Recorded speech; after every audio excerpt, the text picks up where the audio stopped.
In this video, I want to cover what Ableton Live is, what it does, and how you can use it in a worship service. Now, some of you may be already using Ableton Live and are familiar with it. Some of you may have heard the name, not sure what it is. Some of you may have no idea what I'm talking about.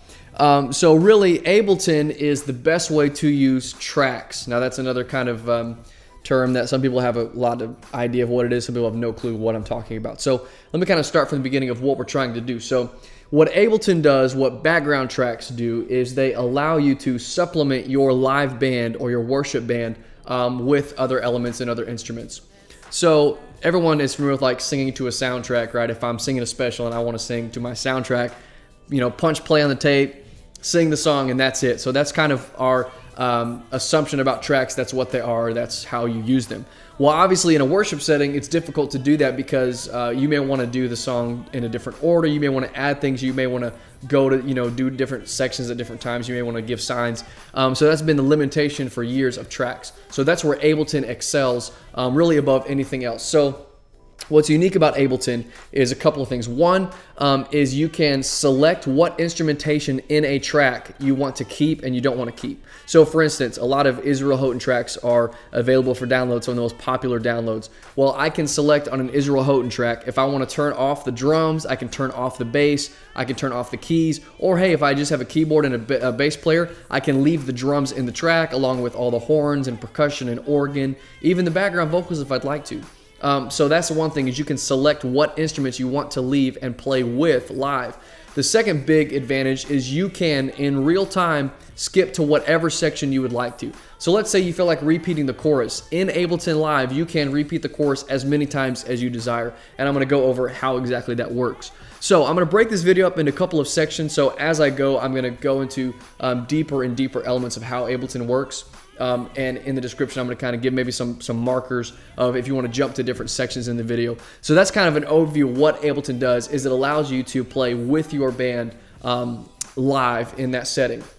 Now let's talk about where you get Ableton tracks, how to build them. So one of the biggest resources for Ableton tracks is multitracks.com. So that's where most of the artists upload stems. So when we say stems, we're talking about the actual master files of that artist. So for instance, Israel Houghton, Again I Say Rejoice. I can download the session for Again I Say Rejoice. And it'll will have the drums, bass, all those things, and how that is. So let's jump into looking at Ableton and talking about how you can actually apply that in a service context. Okay, so here I've opened the track for In Jesus' Name by Darlene Check. And when you look at this, obviously the first thing is it may be slightly overwhelming to look at because it's just a lot of stuff. But let's just kind of talk about this very simply. So vertically here, I see each element broken out individually. So we have click, which is basically just the metronome that runs the entire time. We have the guide, which that is actually a built-in person telling you what section you're going to. And then we have each of the instruments.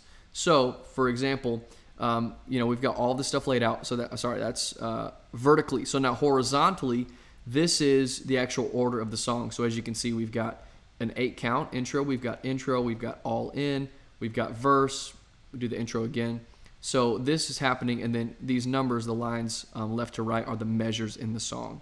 Okay, so again, I know this can be kind of overwhelming to look at, but that's basically what it is. So if I were to start this at the very top, we would see that we would begin with a click intro, and then the drum. So if I click this little drop down, it expands. I'm actually looking at the drums, the wavelength of the drum files. So if I push play, we'll see that we've got an 8-count intro, and then the drums come in. Up here at the very top, this is a representation of the entire song. So what I can do, if you see these brackets, that's what I'm looking at on the screen. So if I click here and drag out, again, I know this is maybe a lot to look at, but now I'm looking at the entire song. I can click and drag in, and I can go closer up onto a specific section. So again, let's listen to the top of the song. 1, 2, 1, 2, 3, 4.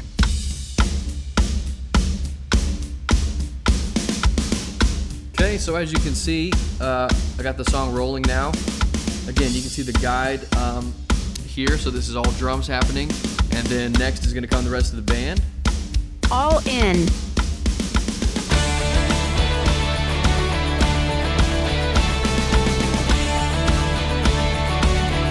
So you can see the song moving left to right. Okay, so let's look at some of these other things. We've got background vocals that are going to come in verse 1, the second time, verse 2. So basically, this is the order of the song as it is on the album. Now, all right, let's talk about your church. Let's say that you're kind of a small church, and you've got drums, a piano player, you have no bass player. So what I'm going to do, I've got drums, so I'm going to turn the drums off. Each one of these, yellow, if yellow is active, and if it's gray, it's inactive. So you see I can turn the drums off. I'm going to go down here. We've got piano, so I'm going to turn piano off as well. Background vocals, let's say I don't want to use any vocals because I've got my guys singing. I'm going to turn all of those off. So now let's just pick up right here into the verse. So now when I start this, we're going to have the song, but we're not going to have any drums. We're not going to have piano or vocals. And I'm going to go ahead and turn off the click and the guide just for the sake of the video.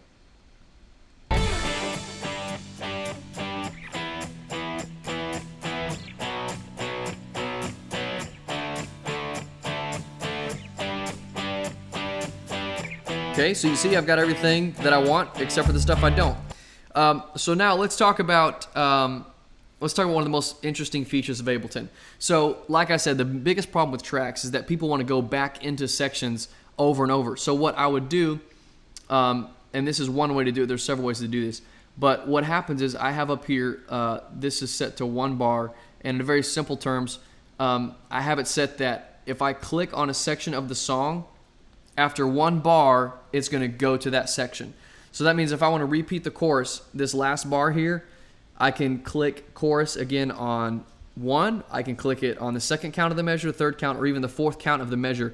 And on the next bar, it'll go there. So let me do this. Let me launch this. I'm going to launch the song right here. And I'm going to show you how it'll go back to the top of the chorus. So here we go.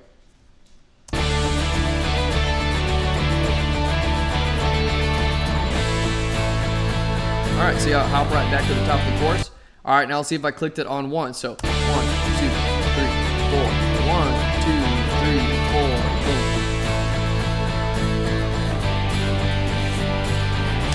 Okay, so as you see, in real time, it goes to that spot.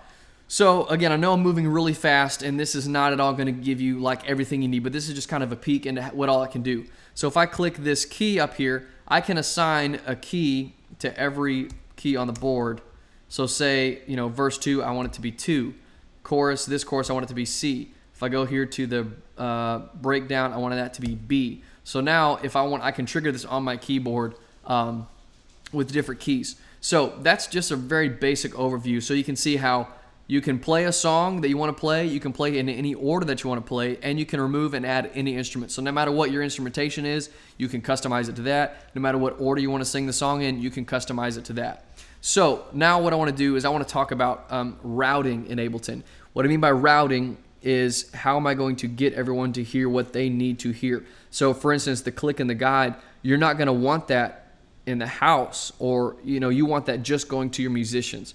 So it's going to be a little bit different if your musicians are on in-ears versus if they're not. So I'm going to hop into that and kind of share with you how that's going to work. So there's 2 views, and again, when I switch this view, it's going to be really intimidating. But if I click over to this other view, we see all of these options. There's all this stuff. So what I see here is vertically, I see each track represented. So you can see I've got click, I've got drums, I've got percussion. So what I'm going to do, down here at the very bottom right, and again, just stick with me. So the bottom right, we see master out. So we have 3 options. We have 1 and 2. We have 1 or 2. So 1 and 2 are representative of left and right. So basically 1 means it's coming out of the left speaker, left side of your computer. 2 means it's coming out of the right side of your speaker. So what I'm going to do, master out, I'm going to set to 2. So I've done that to 2 just because that's the way I have this routed. So what I would want to do in a perfect world is I have my musicians on in-ears, and I'm going to go to these 2 tracks, click and guide. So see this audio 2? I don't want to send that to master. I want to send that to 1. So what that's going to do is that's going to automatically route those 2 channels to the left side. So what happens is, and everything else is routed to master. And then when I go over here to the master is routed to 2. So again, just to recap, all I'm doing is I'm saying I want to send the click and the guide to the left side, and then I'm going to send everything else to the right side. So now we have 2 channels coming out of our computer. So next I'm going to talk about how that actually works, how you can set that up so that you have the right channels going to your board and the right channels going to your musicians. All right, you survived that part of the video. That's probably the toughest part. If you've never looked at Ableton, never seen Ableton, it can be daunting and overwhelming. But the reality is Ableton can do a lot of incredible things. It's a recording software, but most of the time for church music applications, we really just use it as a clip launcher. So you'll see all these options and buttons and settings that you'll probably never use because you're not building things in Ableton. So I talked about routing. Let me explain that. So as you heard, there's this metronome, this click, and this guide basically saying verse, chorus. Now, you don't want those things. You don't want everyone to hear that. You want that just to go to your musicians or maybe just your drummer. So if you're using in-ears, if you already have in-ear monitors and you already have a system set up for that, the easiest thing to do off your computer is to use a splitter. So what I have here is a headphone jack that goes into your computer, and then it splits into 2 1/4-inch outputs. So I have a left and a right. So what that does is the click and the guide, because I routed it to the left, is going in this channel, and then everything else is going in this channel. So when I send this to my board, your sound guy can send this channel back to just the musicians in their in-ears, and he can send this to the rest of the house mix. So if you're not using in-ears, this is the great way I would say to start. So if you don't have in-ears at all, then you want your drummer to have the click and the guide. So at least your drummer has their metronome. So what I would do, and if you're not sure what I'm talking about, talk to your audio engineer and they can help you with this. But I would send this channel, your right channel, because everything you need in the house is going here. Send that back to your board. Then if your drummer has like a wedge monitor where they have all their audio coming to them from a wedge or some kind of system, if you have to get the audio to the drummer somehow. So what you would do is you would take that channel, that cable that is coming to the drummer, and buy a little mixer, just like a little 2-channel mixer, like 50 or 60 bucks, and plug that mix in there, and then plug this into your drummer's mix. So that way your drummer has all of his normal monitoring, whether they're pushing singers or whatever, to his wedge, but it goes into the mixer, and then he's got the click and the guide by himself in there that he can independently control. So that way you can still have left and right, you can still have your split track where your drummer can hear everything he needs to hear, and he's got control over just the click and the guide. So I hope that makes sense. So the important part of that is you may have a song that has a super long intro with like strings, and there's no tempo given for a long time. Well, obviously, you can't get off the track. So it's important that you have that click so the drummer can maybe give time on the ride or give some kind of reference. That way you don't get off of the time. So that's routing. Okay, so if you're still stuck around and maybe you've used Ableton, I'm going to jump into how to build like a track rack. So we've got a track rack we're implementing. So what a track rack does, that's the next step. So this is basically like a 2-track. So you've got click and then you have all of your elements.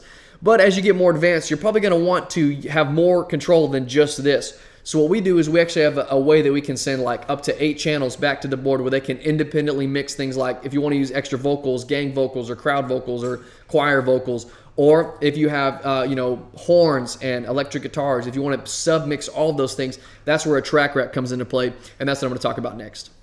All right, so this is my track rack, and sorry you can't see this super well, it's a one-man setup here.